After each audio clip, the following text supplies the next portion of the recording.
네, 우선 애써주시는 법원가족 여러분의 노고에 감사의 말씀을 우선 드리겠습니다. 아무튼 근데 요새 국민들께서는 재판이 지연되고 있다, 특히 형사재판에 대해서도 많은 비판이 있는데 물론 뭐 범죄가 고도화되고 또 법원 분위기가 예전과는 달리 일 가정 양립 문화 확산되는 이유도 있겠지만 저는 일부 사건에 있어서 그 검찰의 무리한 공소장과 또 대량의 증거 목록, 수사 기록에 영향도 있지 않는가 그런 생각이 듭니다. 우선 이재명 대표에 대한 대장동, 성남 FC 등 공소장은 무려 168쪽에 달하고 이재명 대표의 변호인은 수사 기록이 대장동 관련 200건, 위례신도시 관련 50건, 성남 FC 관련 100여 건 등 합치면 400건 정도에 이른다고 합니다. 저희가 대개 한 권에 500장씩 묶으니까 한 20만 페이지 정도 달한다는데 혹시 여기 서울중앙지법 김정중 원장님 뭐 네. 기록이 그 정도 되는 것은 맞습니까? 20만 제가 직접 쪽. 확인하지는 못했고요. 직접 아마 맞지 않을까 싶습니다. 예. 뭐 변호사가 복사하면서 아마 카운트를 했으니까 맞을 거는 같습니다.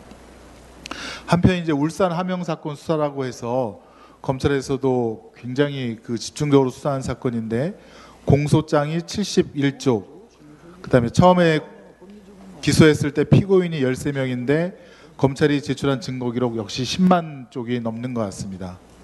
한편 그 피고인 중 한 명인 모 피고인에 대한 공소장은 본인과 관련된 범죄 사실이 서너 쪽인데 수사 기록, 증거 기록이 5만 페이지라고 합니다. 서너 쪽을 기소하면서 5만 페이지의 증거를 냈다는 얘기죠.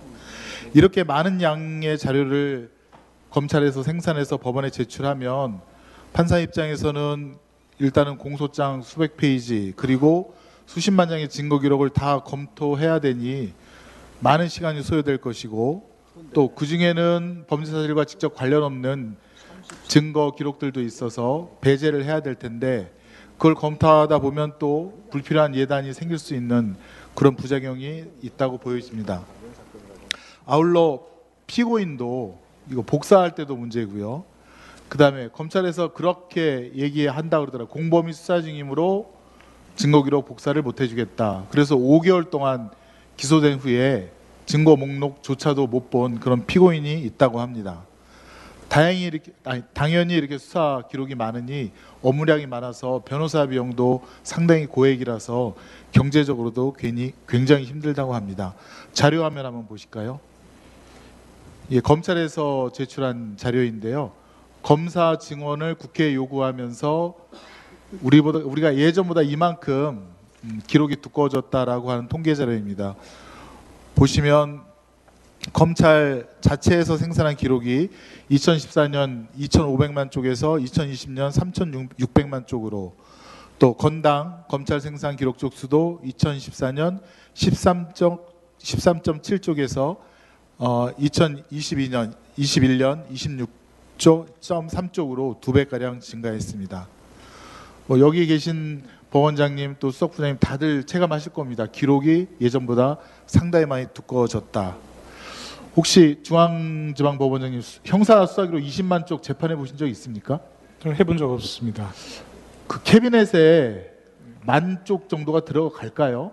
저는 5,000 쪽도 못 들어갈 것 같은데 20만 쪽을 어디에다 보관하죠?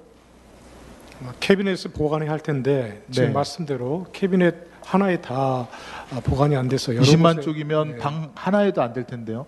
판사실 방 안에 20만 쪽이 다 들어가지도 못할 것 같습니다. 그거 한번 보관을 어떻게 했는지 확인해 주셔서 저녁 전에 한번 저희 보고를 좀 해주시기 바랍니다.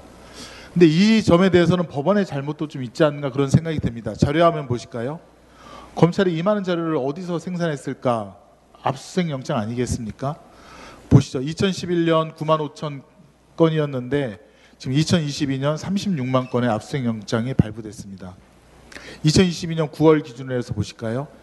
작년에 26만 8천 건이었는데 올해 9월까지 30만 8천 건입니다. 4만 건이 더 늘어났습니다. 이재명 대표에 대해서만 한정해서 볼까요? 이재명 대표 측 관련된 사람들이 727일간 376회의 압수수색이 이루어졌습니다. 너무한 거 아닙니까? 한편 이재명 대표뿐만 아니라 소상공인에 대해서도 무슨 법인카드 뭐 잘못 사용됐다는 이유로 129곳을 검찰이 압수수색을 했다고 합니다. 가서 그냥 전표기 한두 장만 갖고 오면 되는 거를 그걸 이미 제출 형식으로 하라고 법원에서 명령할 수는 없습니까? 검찰 수사관들이 거기 다 가서 일반 시민들, 장사하는 사람들 그 한두 장 받아오려고 전표요. 그렇게 압수수색 영장 발부해 줘야 되겠습니까? 다음으로 압수수색 영장의 포괄성에 대해서도 말씀드리겠습니다. 자료화면 보시죠.